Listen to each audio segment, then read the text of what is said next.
I'd like to now announce and introduce our last keynote speaker of the morning. This is Seizo Onoe. He is Chief Technical Officer, Executive Vice President, and also a board member of NTT Docomo. He has been involved with NTT Docomo since 1982. Received his master's degree from Kyoto University, who I know well because I have a very dear friend who's a professor there. But Seizo Onoe is also a long-term friend of mine. I met him probably around 20 years ago dealing with 3G. And I must say a few things here.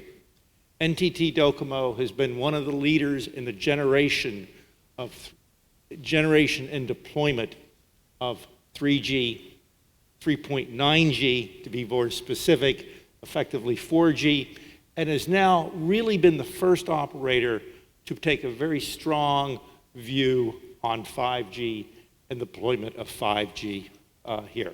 So it is my pleasure to introduce Seizo Onoe, who is going to tell us about 5G and NTT Docomo's vision of 5G.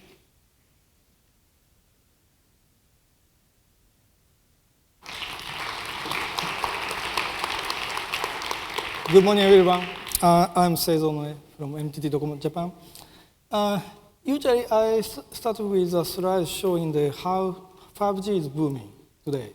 But yesterday and today, many presentations about 5G, so I skipped it. Then my talk today is also focusing on 5G, but I'd like to give you some update on the Docomo's LTE network today, and some review of the history to discuss the future. Then I just talk about something about 5G. Then I'd like to start with the LTE update of the Docomo's network. Just a few slides. First, I'm showing the data traffic volume growth. I'm updating every quarters. Still growing the data traffic. And interesting is that today, over 90% of data traffic generated through LTE. So the 3G traffic is very limited portion of the Docomo network. So we are now shifting already shifted the resources from 3G to LTE. We are now operating the 5 bands, and most of the bandwidth operate for the LTE today.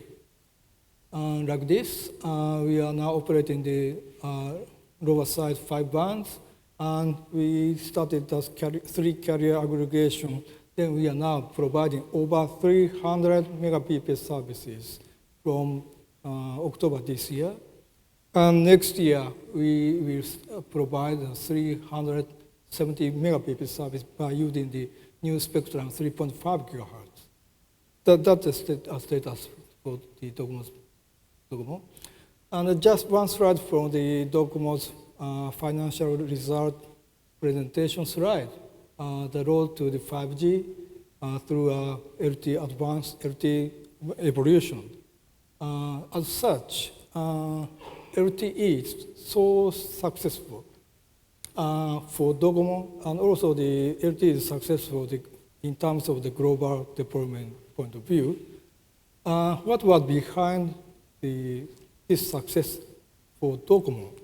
We learned the lessons from 3G launch experience, not so good experience, but lesson one is about the launch timing. But today I skip it, and I go to hurry to the next topic, some discussion about the lesson 2. Then the next topic is the history and future. This slide shows the history of each line shows each decade from 80s to 2010s. This slide is a slide that I used in the NGMN board meeting 2 years ago to initiate the discussion on 5G. Message is very simple it was a time to start a discussion on 5G. Then NGMA started the discussions, and today, so 5G is so booming. But today's 5G status is slightly or significantly different from the 10 years ago 4G LTE status. Then I explained that difference. Actually, what happened in the 10 years ago, 10 or more years ago, actually the Docomo has already succeeded in some 4G research outcomes. Actually, in 2003, we succeeded in the 100 megabps data transmission in the field, outdoor field testing. Also, we succeeded in 1 gigabps data transmission in 2004. But looking at the business for 3G business at the time, very early stage of the 3G business, it was miserable situation. 3G service was not so well accepted by customers and market. So only a limited subscriber number at this point. Then having this situation even for the 3G, we thought that 4G technology would never go into the market. So the lesson 2, migration scenario is very important. So Docomo proposed a Super 3G concept, just a conceptual. First evolved 3G, then built 4G on top. The evolved 3G, we call it Super 3G. And to initiate the standardization, personally, I talked to many vendors and operators and influential players. Actually, I came here in San Diego 11 years ago, like this. He didn't see it. I was there, and the general chair, Chiduma-san, was also there. Yeah, this was 11 years ago. I was young. Yeah. And anyway, the Docomo's intention is to provide a smooth introduction path to 4G. Our most interesting was 4G, but at that time, no one interested in 4G. Rather than that, most people didn't like 4G. So we couldn't use the term 4G. Then we continued to use the Super 3G or 3.9G. That's the story of the proposal of the LTE in the very early stage. And after the discussion among significant influential players, Docomo and other 25 co-sources contribute to a 3GPP. This is the actual document for 3GPP input document. As you can see, you cannot see no term 4G, no LTE there. Just a long-term evolution as a general term, general words. Finally, it came to the LTE, long-term evolution came to LTE. That's the story. Then back to today, up to 4G, every generation has a single technology representing each generation. For 2G, TDMA, 3G, WCDMA or CDMA, 4G or OFDMA. But however, 5G, nothing. No technology today defined. But the difference, 10 years ago, there was a concrete technology, but no one called it 4G. Today, no technology. But everyone talks about 5G. The funny story to me. But here, just back to the no technology parts, I don't intend to talk 5G technology negatively. I'm just saying that no single technology representing 5G. We have already several candidate technologies, promising technology. It's okay. I don't talk negatively. I will talk about the technology later part. Anyway, we have a candidate technology, and the combination of technologies will create a new technology. I want to emphasize that point. Anyway, this is today's 5G discussions. Then some point out something, and the reason why today and 10 years ago 4G LTE status difference. My guessing is as follows. What is 5G? Today, everyone talks about 5G, discussing 5G with their own definitions. Actually, very complicated. That is from the different aspects define 5G differently. Most forums and groups want to discuss the 5G as ecosystem and business models.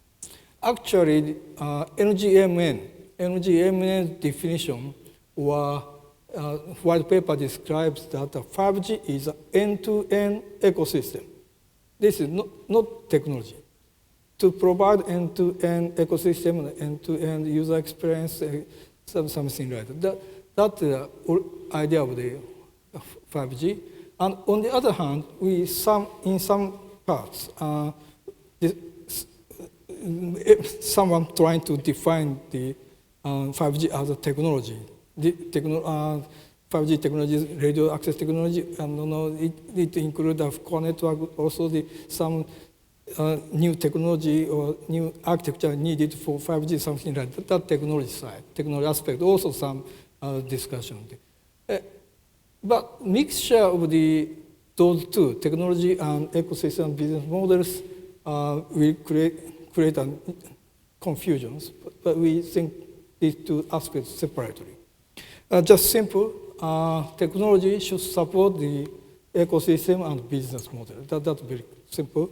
Also, recently, many people discussed the importance of the collaboration with other industry sectors and verticals. Yes, this is very important for the 5G. Everyone talks about these requirements. Technology side, technology should support the flexibility to accommodate such a collaboration with the other verticals and to provide open systems. That is required from the technology side. That's my observation. And these two technology and ecosystem business models balance is different, 3G, 4G, and 5G. For 3G and 4G, technology came first. Actually, at the very early stage of the standardization, frequently asked question. I was asked so many times, do you need 2 Mbps services? For what do you use 2 Mbps? The same question for the 4G, for 100 Mbps. But finally, technology was there, and technology led and created new services and business. Today's revenues almost from the LTE, but even several years ago, that business was created from the technologies. But for 5G, before technology, as I said, no single technology there. We are now discussing the technology now ongoing. But then the ecosystems, business models discussion came first.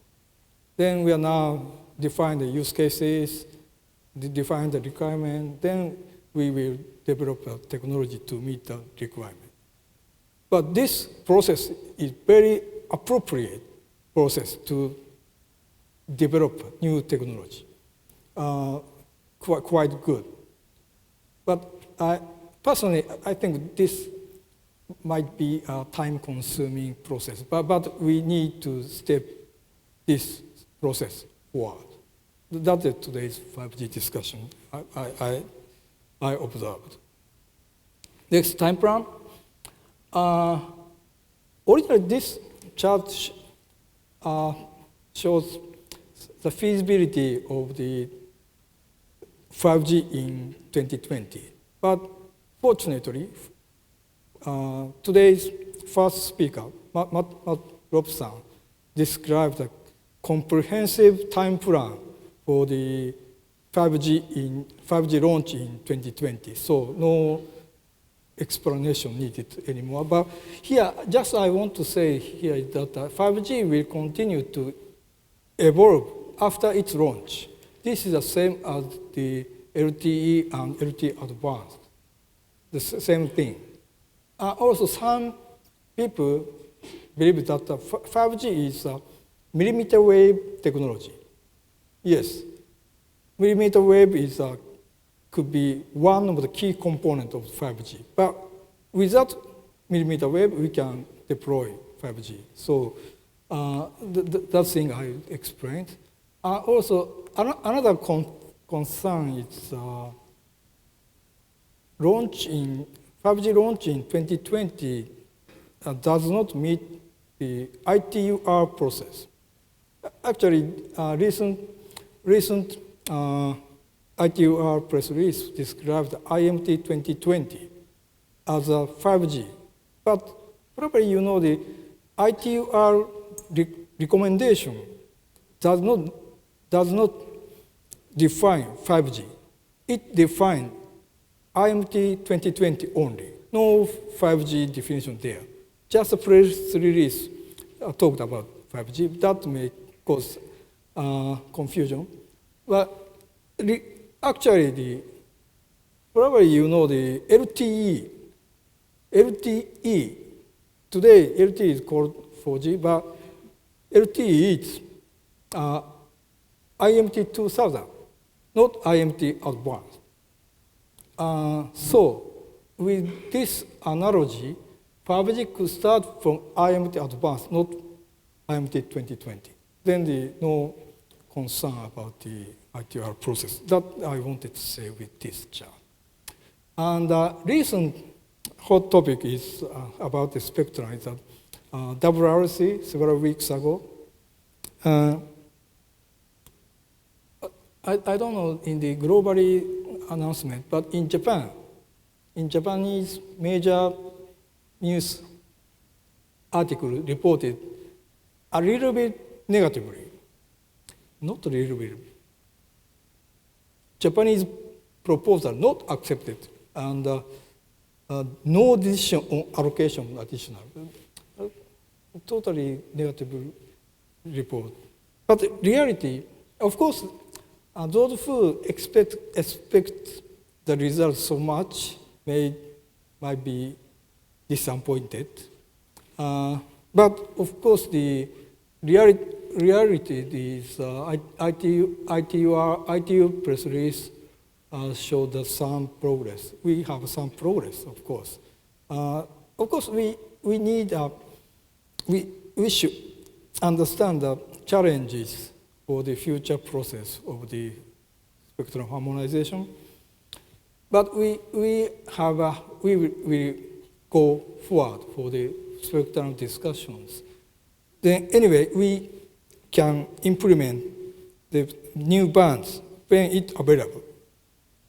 Then we continue to make effort to get a new spectrum and to define the new spectral band for its specification. Here, important thing is that to implement the future extensibility in the initial design, that's important. Actually, for the first initial specification, we can specify only a limited number of bands. But in the future, if we can get some different bands, then we can easily expand the specification to cover such band. That is an important thing. This is all the same idea of the first keynote speaker, Matsu-san, said that forward compatibility will be ensured in the first specification. That's the point for the our first initial specification. Like this, yeah. And next, next I have some talk about my perspective and dream and ambition.